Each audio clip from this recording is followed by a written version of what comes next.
రామాయణం 3. విశ్వామిత్రుణ్ణి అనుసరించిన రామలక్ష్మణులు. రాక్షస సంహారం చేయడానికి గాను రాముణ్ణి వెంట తీసుకెళ్తానని ఎప్పుడైతే విశ్వామిత్రుడు అన్నాడో వెంటనే దశరథుడు ఉలిక్కిపడ్డాడు. అమ్మో, నా కొడుకుని మీరు తీసుకెళ్తారా? ఇప్పుడు నా కొడుకుని మీతో పంపించాలా? అంటే ఆయనకి ఇంకా 12 ఏళ్ళు కూడా రాలేదు. 12 ఏళ్ళు రాని రాముణ్ణి విశ్వామిత్రుడు వచ్చి తీసుకెళ్తానంటే ఏ తండ్రి ఊరుకుంటారు? మనం ఈ ఊరు నుంచి వేరే ఊరు మన పిల్లల్ని వేరే వాళ్ళతో పంపించాలంటేనే అసలు ఎన్నిసార్లు ఆలోచిస్తాం. అలాంటిది ఒక్కసారిగా రాక్షస సంహారం కోసం రాముణ్ణి తీసుకెళ్తానంటే దశరథుడు ఒకేసారి ఉలిక్కిపడ్డాడు. అమ్మో, నా కొడుకుని తీసుకెళ్తే ఎలా అని. అయితే వెంటనే దశరథుడు అంటాడు, స్వామి విశ్వామిత్ర, నేనొస్తాను, ఆ రాక్షస సంహారం ఏదో నేనే చేస్తాను, నేనొచ్చి ఆ యాగానికి ఏమి జరగకుండా మిమ్మల్ని కాపాడుతానని చెప్పి విశ్వామిత్రుడితో అంటారు. విశ్వామిత్రుడు అంటారు, మీకోసం నేను రాలేదు, రాముణ్ణి పంపిస్తారని నేను వచ్చాను, రాముణ్ణే పంపించండి అని అడుగుతారు.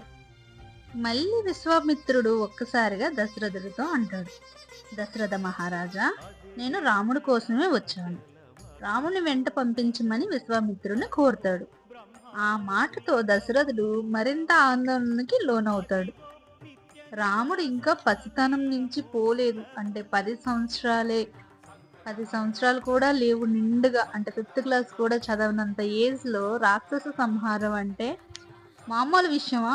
ఆ ప్లేస్ లో ఆయనే కాదు, నేనున్నా మీరున్నా ఎవరున్నా సరే పిల్లల్ని అనేది రాక్షస సంహారం కోసమై పంపరు. ఒకరితో ఒకరు తగాదా ఆడుకుంటారంటేనే పంపమ్మను, ఏమైపోతారో అని. అలాంటిది రాక్షస సంహారం కోసం పంపించమంటే దశరథుడు ఆలోచించుతాడు కదా. ఇక దశరథుడు మనసులోనే ఆందోళన చెందుతూ ఉంటాడు. రాముడు ఇంకా పసివాడే, ఎలా పంపించను, అది రాక్షస సంహారం కోసమని మనసులో అనుకుంటా ఉంటాడు. ఈలోపు విశ్వామిత్రుడు వచ్చి, దశరథ, ఏం ఆలోచించవు, ఇంకా ఏంటి ఆలస్యం, మీ మాట కోసం నేను ఎదురు చూస్తూ ఉన్నాను అని చెప్పి విశ్వామిత్రుడు అంటా ఉంటాడు. ఇక అని అసహనానికి లోనవుతాడు.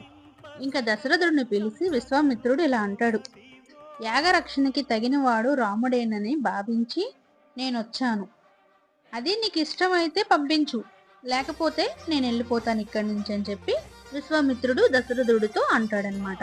ఒక్కసారిగా విశ్వామిత్రుడు గంభీరంగా అడిగేసరికి దశరథుడికి ఏం చేయాలో తెలియక, అమ్మో, ఈయనకి అసలే కోపం ఎక్కువ, కోపిష్ఠుడు అని తెలిసి కూడా ఆలోచిస్తూ ఉంటాడు దశరథుడు.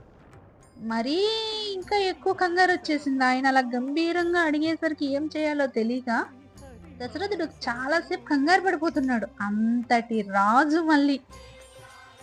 రాజు రాముణ్ణి పంపించడానికి ఎంతో కంగారు పడ్డాడు. తర్వాత అంటాడనమాట, ఏమని విశ్వామిత్రుడితో అంటాడు దశరథుడు, రాముడు విలువిద్యను పూర్తి చేశాడు గాని ఎవరితో ఇంతవరకు యుద్ధం చేసింది లేదని అంటాడు. రాక్షస మాయల పట్ల అతనికి ఎలాంటి అవగాహన లేదని చెప్తాడు. అతన్ని పంపించింది మొదలు తన మనసులోనే ఉండదని కూడా చెప్తాడు. అందువలన తనని తీసుకెళ్ళమని కోరుతాడు. ఇక దశరథుడిని ఒప్పించడం తన వల్ల కాదని భావించిన విశ్వామిత్రుడు వెంటనే అక్కడి నుంచి పైకి ఒక్కసారిగా లేచాడనమాట. అలా లేవటం వశిష్ఠ మహర్షి చూస్తాడు. విశ్వామిత్రుడు చాలా కోపంతో లేచారు రాజా అని. అంటే రాజుల పక్కన అప్పుడు మునులు మంత్రులు ఉంటారు, అందరికీ తెలిసిందే కదా. అది గమనించిన వశిష్ఠ మహర్షి కాసేపు ఓపిక పట్టమని విశ్వామిత్రుడిని కోరుతాడు. ఆ తర్వాత ఆయన దశరథుడికి దగ్గరికి వచ్చి ఆయనకి నచ్చ చెప్తాడు. దశరథుడి దగ్గరికి వచ్చి వశిష్ఠుడు ఇలా చెప్తారు, ఎలా అంటే, రాముణ్ణి తీసుకెళ్ళమనేది విశ్వామిత్రుడికి వ్యక్తిగత కారణాల కోసం కాకపోవచ్చని అంటాడు. లోక కళ్యాణాన్ని కోరి విశ్వామిత్రుడు ఇలా చేస్తూ ఉండవచ్చునని చెప్తాడు. రాముణ్ణి మహావీరుడిగా తీర్చిదిద్దడం కూడా ఆయన ఉద్దేశమే అయి ఉంటుందని కూడా అంటారనమాట వశిష్ఠ మహర్షి. అందువలన రాముడి గురించిన ఆందోళన చెందవలసిన పని లేదని, నిస్సందేహంగా పంపించవచ్చనే అభిప్రాయాన్ని వ్యక్తం చేస్తారు వశిష్ఠ మహర్షి.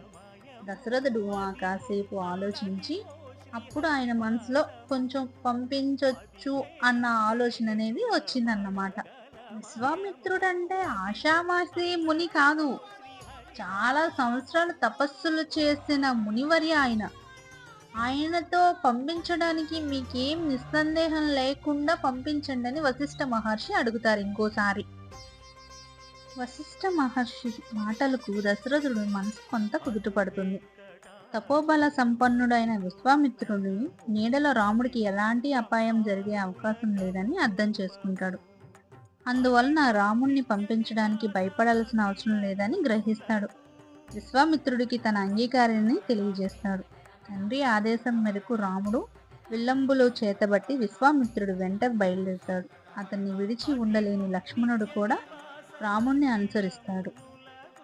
దశరథ మహారాజుతో లక్ష్మణ స్వామి ఇలా అన్నారు: నేను కూడా అన్నతో వెళ్తాను, అన్న లేనిదే నేను లేను అని చెప్పి లక్ష్మణ స్వామి చెప్తారనమాట.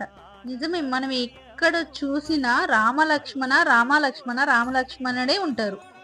రాముడితో పాటే లక్ష్మణుడు కూడా వెళ్తూనే ఉంటారు. ఎందులోనైనా భార్యనైనా వదిలేశాడు, కానీ లక్ష్మణుడు రాముణ్ణి మట్టిగా ఎప్పుడూ వదలలేదు. జై శ్రీరామ్.